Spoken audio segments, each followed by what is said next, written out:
Welcome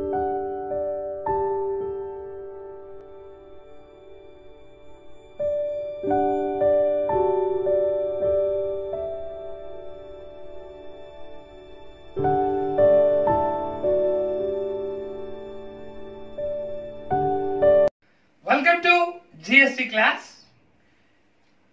ఈ క్లాస్లో మనం ముఖ్యంగా జిఎస్టికి సంబంధించి ఉన్న వివిధ రకాలైన మోడల్స్ ఏ విధంగా ఉన్నాయి, ఒక్కొక్క మోడల్లోని ఏ అంశాలు ఉన్నాయి అనేటటువంటి విషయం గురించి ఈ క్లాస్లో మనం నేర్చుకుంటాం. ముందుగా ఈ యొక్క జిఎస్టిలో ఉన్న మోడల్స్ ఏ ఉన్నాయి అని చూసినట్లయితే అనేక రకాలైనటువంటి మోడల్స్ ఉన్నాయి. కొన్ని ఎంపిక చేయబడినటువంటి మోడల్స్ని మీకు చెప్తున్నాను. Canadian model, Australian model, Kelkar and Shah model, Bagchi Poddar model, ఈ 4 మోడల్స్ గురించి ఈ యొక్క క్లాస్లో మనం విస్తృతంగా తెలుసుకుంటాం. కెనడియన్ మోడల్ ఇందులో కెనడా దేశం కూడా భారతదేశం వంటి దేశమే. ఫెడరల్ గవర్నమెంట్, సమాఖ్య గవర్నమెంట్ ఉంది కెనడాలో.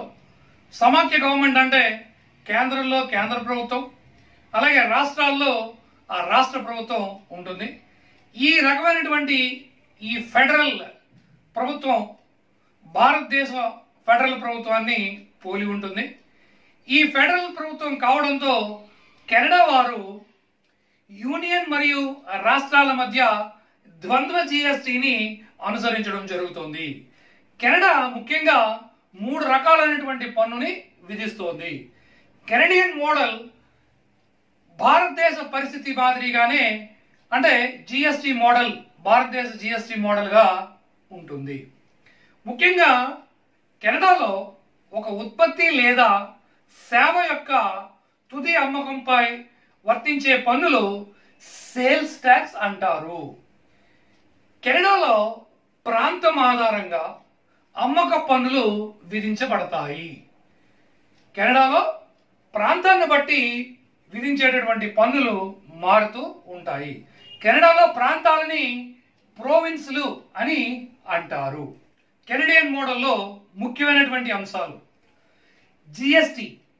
కెనడాలోని ప్రతి ప్రావిన్స్లో ఫెడరల్ ట్యాక్స్ అంటే కేంద్ర ప్రభుత్వ విధించేటటువంటి పన్ను ఫెడరల్ ట్యాక్స్ ఫెడరల్ ప్రభుత్వం విధించడం జరుగుతుంది.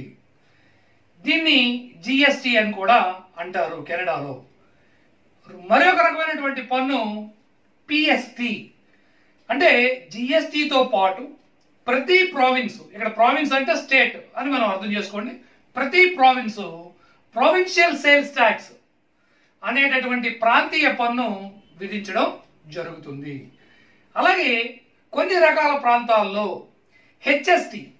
అంటే హెచ్ఎస్టి అంటే హార్మోనైజ్డ్ సేల్స్ ట్యాక్స్. ఈ హెచ్ఎస్టి ఎలా వచ్చిందంటే combination of GST plus PST. ఈ పన్ను విలువ ఆధారిత పన్ను. కొన్ని ప్రావిన్సులకు జిఎస్టి పిఎస్టి విడివిడిగా వర్తించకుండా ఒకే ట్యాక్స్ అంటే హార్మోనైజ్డ్ సేల్స్ ట్యాక్స్ అప్లై అవుతుంది. ఈ సంయుక్త పన్నుని హార్మోనైజ్డ్ సేల్స్ ట్యాక్స్ అని అంటారు. కెనడియన్ మోడల్లో ఉండేటటువంటి ప్రయోజనాలు ఒకసారి చూద్దాం. ముఖ్యంగా ఈ మోడల్ ఫెడరల్ ప్రభుత్వాలు కలిగినటువంటి పెద్ద పెద్ద దేశాలు అంటే భారతదేశం వంటి దేశాల్లో అమలు చేయడానికి సులువుగా ఉంటుంది. ప్రతి రాష్ట్రము లేదా ప్రోవిన్స్ తన యొక్క పాత్ర ఈ యొక్క పన్ను విధానంలో ఉండడం వలన నిధుల కోసం ఆధారపడేటటువంటి అవకాశం ఉండదు. ఇది ప్రధానమైనటువంటి ప్రయోజనాలు.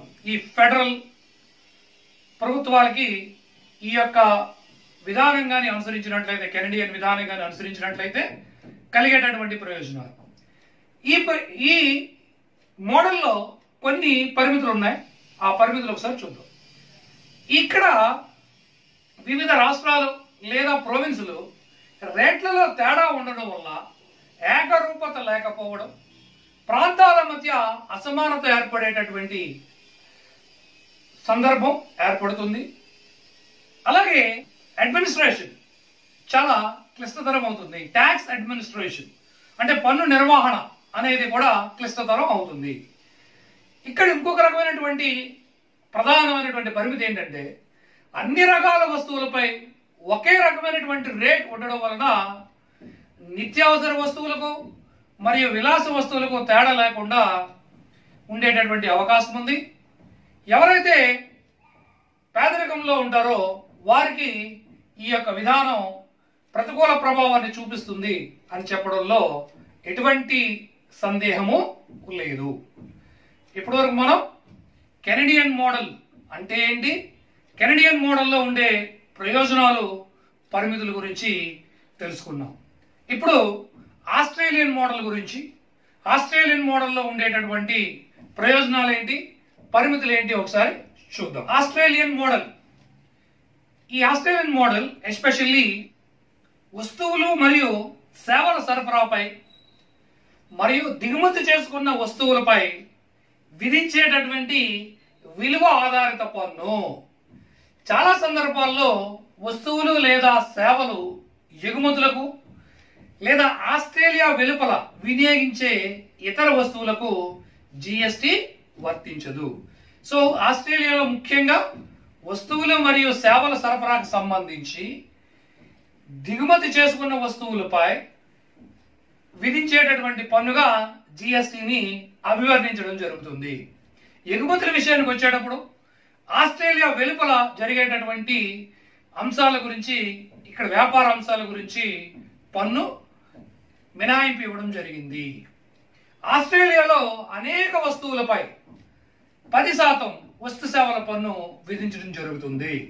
అంతేకాకుండా వస్తు సేవల పన్ను అమ్మే సరుకు ధరల్లో కలిపి తదుపరి అమ్మకం ధర నిర్ణయించడం జరుగుతుంది. సేవల్లో కూడా వస్తు సేవల పన్ను కలిపిన తరువాత సేవల యొక్క ధరలు నిర్ణయిస్తారు. ఆస్ట్రేలియాలో సింగిల్ జిఎస్టి మోడల్ని అనుసరిస్తున్నారు. ఆస్ట్రేలియా మోడల్లో ప్రధానంగా జిఎస్టి ఒక సమాఖ్య పన్నుగా కేంద్రం ద్వారా విధించబడి సేకరించబడుతుంది. కేంద్రం పన్నులు సేకరించిన తర్వాత రాష్ట్రాలకి పంపిణీ చేయడం జరుగుతుంది. ఆస్ట్రేలియన్ మోడల్లో ఉండే ప్రయోజనాలు ఒకసారి చూద్దాం. అన్ని రకాల వస్తువులకు ఒకే రకమైన పన్ను రేటు ఉంటుంది. అందువలన పన్ను పరిపాలన మరియు ఆర్థిక వ్యవస్థ క్రమబద్ధీకరణ జరుగుతుంది. రాష్ట్రాల మధ్య విభేదాలు తలెత్తేటటువంటి అవకాశం లేదు. కావున ప్రాంతీయ సమతౌల్య అభివృద్ధిని సాధించడానికి వీలవుతుంది. ఈ పద్ధతిలో కొన్ని పరిమితులు కూడా ఇమిడి ఉన్నాయి. ఆ పరిమితులు, ఈ పద్ధతిలో కొన్ని పరిమితులు ఉన్నాయి. ఆ పరిమితులు ఒకసారి చూద్దాం. నిత్యావసర వస్తువులకు మరియు విలాస వస్తువులకు ఒకే రకమైన పన్ను విధానం వలన ఆర్థిక అసమానతలు పెరిగేటటువంటి అవకాశం స్పష్టంగా ఉంది. అలాగే రాష్ట్ర ప్రభుత్వాలు తమకు కావాల్సినటువంటి నిధుల కొరకు కేంద్ర ప్రభుత్వంపై ఆధారపడేటటువంటి అవకాశం ఉంది. దీనివలన రాష్ట్ర ప్రభుత్వాలకు కేంద్ర ప్రభుత్వాలకు మధ్య ఘర్షణ వైఖరి ఏర్పడేటటువంటి అవకాశం కూడా ఉంది. కేల్కర్ షా మోడల్, కేల్కర్ షా మోడల్లో వీరు సూచించినటువంటి విధానం ఏంటంటే, కేల్కర్ షా మోడల్లో పన్నులను 3 భాగాలుగా మార్పులు చేయాలి అని సూచించడం జరిగింది. ఈ మోడల్లో కేంద్ర ఎక్సైజ్ పన్ను, సేవా పన్ను మరియు విలువ ఆధారిత పన్నులు విలీనం చేయబడ్డాయి. ఇలా విలీనం చేసిన తరువాత ఈ యొక్క మోడల్ని తయారు చేయడం అనేది జరిగింది. ఈ మోడల్ యొక్క విధానం ఒకసారి చూడండి. కేల్కర్ షా మోడల్, ఈ మోడల్లో 2 రకాలైనటువంటి రేట్లు కేంద్ర రాష్ట్ర ప్రభుత్వాలచే విధించబడతాయి. కెనడాలోని హెచ్ఎస్టి మోడల్ వలె భారతదేశంలో కేంద్రము పన్నులు సేకరించాలి అని సూచించడం జరిగింది. మూడవది అతి ముఖ్యమైనది, పెద్ద పరిశ్రమల నుండి కేంద్ర ప్రభుత్వం పన్నులు సేకరించాలి, అలాగే చిన్న పరిశ్రమల నుండి రాష్ట్ర ప్రభుత్వాలు పన్నులు సేకరించాలి అని కేల్కర్ షా మోడల్లో స్పష్టంగా తెలియచేయడమైనది. ఇప్పటి వరకు మనం కెనడియన్ మోడల్ చూసాం, ఆస్ట్రేలియన్ మోడల్ ఆఫ్ టాక్సేషన్ చూసాం, కేల్కర్ షా సూచించినటువంటి మోడల్ చూసాం. మరి ఒక మోడల్ ఉంది, సో బాగ్చి పొద్దార్ మోడల్. ఆ యొక్క మోడల్ కూడా మనం ఒకసారి చూద్దాం. బాగ్చి పొద్దార్ మోడల్. ఈ బాగ్చి పొద్దార్ మోడల్లో కేంద్ర ఎక్సైజ్ పన్ను, సేవా పన్ను మరియు విలువ ఆధారిత పన్నులు సమ్మిళితంగా ఒకే ప్రాతిపదికన పన్ను విధించడానికి, కేంద్ర రాష్ట్ర ప్రభుత్వాలు పన్ను విధింపు విడివిడిగా కాకుండా ఏకీకృతంగా నిర్వహించాలి అని బాగ్చి పొద్దార్ మోడల్ సూచించడం జరిగింది. ఈ మోడల్లో పన్ను సేకరణ బాధ్యత పూర్తిగా కేంద్ర ప్రభుత్వానికే విడిచిపెట్టడం జరిగింది. బాగ్చి పొద్దార్ మోడల్లో ముఖ్యమైనటువంటి అంశాలు ఏంటంటే, పన్నుల విధింపు కేంద్ర రాష్ట్ర ప్రభుత్వాలు వేరువేరుగా చేయాలి అని సూచించడం జరిగింది. అలాగే 6% ఒకే రెవెన్యూ న్యూట్రల్ రేటు కలిగి ఉండాలి. సాధారణంగా ఎటువంటి ఇబ్బందులు లేకుండా మనం ఆశించేటటువంటి రాబడి రేటు, రెవెన్యూ న్యూట్రల్ రేట్ 6% కలిగి ఉండాలి అని చెప్పి ఈ యొక్క మోడల్లో సూచించడం జరిగింది. 6% ఒకే రెవెన్యూ న్యూట్రల్ రేటు కలిగి ఉండాలి అని ఉద్ఘాటించడం జరిగింది. అంతేకాకుండా ఒక రేటు లేదా 2 రేట్లుగా పన్ను విధింపబడాలి.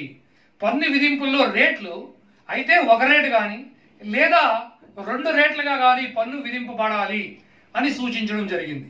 ఒకవేళ 2 రేట్లుగా పన్ను కానీ విధించాలి అనుకునేటప్పుడు ఈ 2 రేట్లలో ఒకటి స్టాండర్డ్ రేటు, ఇది సాధారణంగా అన్ని వస్తువులకి అప్లై అయ్యే రేటుగా, రెండవది తక్కువ రేటుగా, అంటే కనీస నిత్య అవసరాలకు సంబంధించిన వస్తువులపై విధించేటటువంటి రేటుగా ఉండాలి అని సూచించడం జరిగింది. డియర్ స్టూడెంట్స్, ఇప్పటి వరకు మనం ఈ యొక్క క్లాస్లో కెనడియన్ మోడల్ గురించి తెలుసుకున్నాం, ఆస్ట్రేలియన్ మోడల్ గురించి తెలుసుకున్నాం, అలాగే కేల్కర్ షా మోడల్ గురించి తెలుసుకున్నాం, బాగ్చి పొద్దార్ మోడల్ గురించి తెలుసుకున్నాం.